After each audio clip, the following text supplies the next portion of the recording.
आज मैं कई सालों के बाद इस प्रोग्राम में पहली मर्तबा बयान कर रहा हूं। ये मेरे पास जो किताब है शायद पाकिस्तान में किसी एक दूसरे बंदे के पास भी ना हो।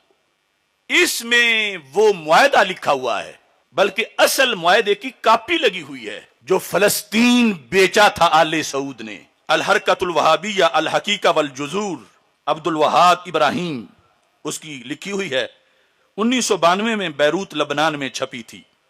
मुआहदा हुआ था 1916 में, और उसमें अब्दुल अजीज आले सऊद और बरतानिया के सफीर, जिसका नाम अरबी में लिखा गया बरसी कोकस, जब उनका मुकालमा जारी हुआ, एक खेमे में ये मुज़ाकरात हो रहे थे, यानी ये कि इन्हें हिजाज दे दिया जाए और ये फलस्तीन से दस्तबरदार हो जाए, क्योंकि ये जो खानदान है आले सऊद, ये बहरी डाकू थे और फिर बरतानिया की मदद से हिजाज पे मुसल्लत हुए और 2-3 लाख सुन्नी शहीद किए इन्होंने।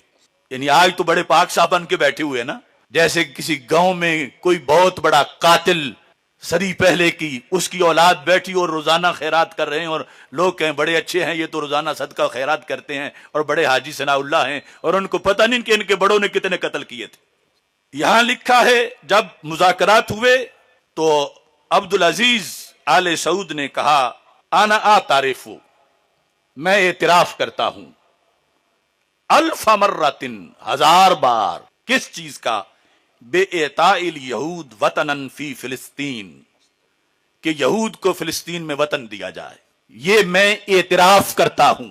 और फिर जिस तरह हलफ उठाते हुए अपना नाम लेके कहते हैं, कहता है अनस सुल्तान अब्दुल अजीज अब्दुल रहमान अल फैसल अल सऊद उकिर्रो, मैं इकरार करता हूं, व आ तारीफो, और मैं एतराफ करता हूं, लिस सैयद बरसी कोकस, सैयद यानी सर के माना में है, बरसी कोकस के लिए।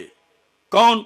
मंदूब बरीतानिया अल उज़्मा, इतना अदब है, बरीतानिया अल उज़्मा का जो मंदूब है उसके सामने मैं एतराफ करता हूं, किस चीज का, ला मानिया इंदी मिन एताए फलस्तीन लिल यहूद, मेरे यहां कोई रुकावट नहीं मेरी तरफ से कि अगर फलस्तीन यहूद को दे दिया जाए। ये जो कारी जवार बहादुर साहब कह रहे थे कि 100 अरब डॉलर खर्च किया वहाबियत के लिए। I mean, let's remember here, the people we are fighting today, we funded 20 years ago. And it was President Reagan in partnership with the Congress, led by Democrats, who said, you know what, sounds like a pretty good idea. Let's deal with the ISI and the Pakistani military, and let's go recruit these mujahideen, and let's get some to come from Saudi Arabia and other places, importing their Wahhabi brand of Islam, so that we can go beat the Soviet Union. And guess what? They retreated. They lost billions of dollars, and it led to the collapse of the Soviet Union. So there's a तो ये उनके मामे के बेटे लगते थे, उन्होंने ये काम करवाना था। ये किताब मेरे मुताला में 94 से है, लेकिन मैं इससे सिर्फ नजर करता रहा। लेकिन अब जिस वक्त 1.5 साल मैंने देखा कि आज सऊदी अरब उठेगा उन चीखों को सुन के, आज उठेगा, कल उठेगा, इंतजार करते करते 70,000 शहीद हो गए। लेकिन इन्होंने कहा कि हमारी तो दोस्ती गहरी हो गई थी, ये जो हमास वाले हैं इन्होंने रंग में भंग डाल दिया। अगर किसी ने हरम में फलस्तीन का झंडा लहराया है तो उसे भी पकड़ आ गया। असल बीमारी ये है, ये मुआहदा है, और इसकी असल कॉपी जो कलमी नुस्खा है वो ये लगा हुआ है। जो मैंने लफ्ज पढ़े हैं ये हाथ के लिखे हुए हैं कलम के साथ, और नीचे दस्तखत हैं, मुआहदा है। जब इनके बड़ों ने सदी पहले इससे भी ये मुआहदे किए हुए हैं, तो ये किस मुंह से बोल रहे हैं? तो इनके पालतू यहां क्या कर रहे हैं? सौदा करके फलस्तीन का। अब पूरी दुनिया बोल रही है, बांग्लादेशी, पाकिस्तानी, कहां कहां वो मस्त हैं। वहां 4 बंदे भी इकट्ठे होकर नारा नहीं लगा सकते, उनके सफीर गूंगे, उनके वजीर गूंगे, उनका जो मुफ्ती है वो गूंगे, उनका शहजादा वो गूंगा, क्योंकि वो अपने मुआहदों के पाबंद हैं।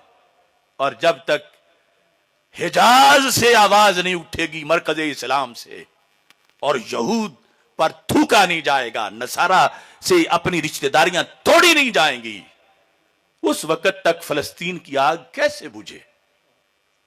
यानी ये जाहिरी तौर पर जो जंगल को आग लगी, मैंने उसकी बात की।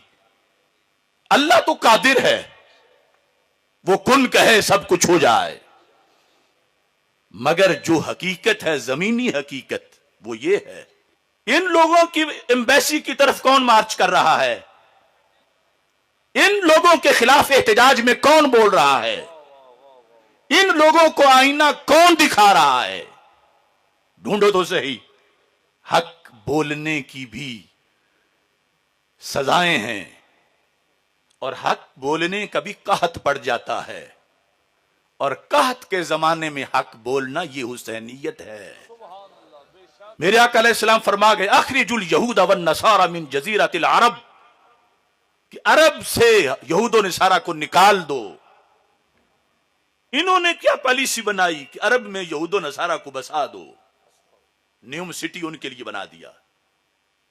तो फिर खैर कहां से आए, फिर बरकत कहां से आए, दुआ कैसे कबूल हो, अबाबिल कैसे उतरे, फरिश्तों की मदद कैसे आए। देखो जी, वो हरम वाले, वो काबे वाले अल्लाह को पसंद थे तो इसलिए अल्लाह ने रखे हुए हैं।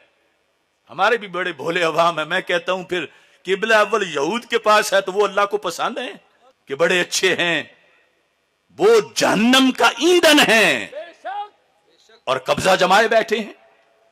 तो ऐसे ये भी हैं। यहूद और आले सऊद एक ही खोटे सिक्के के दो रुख हैं।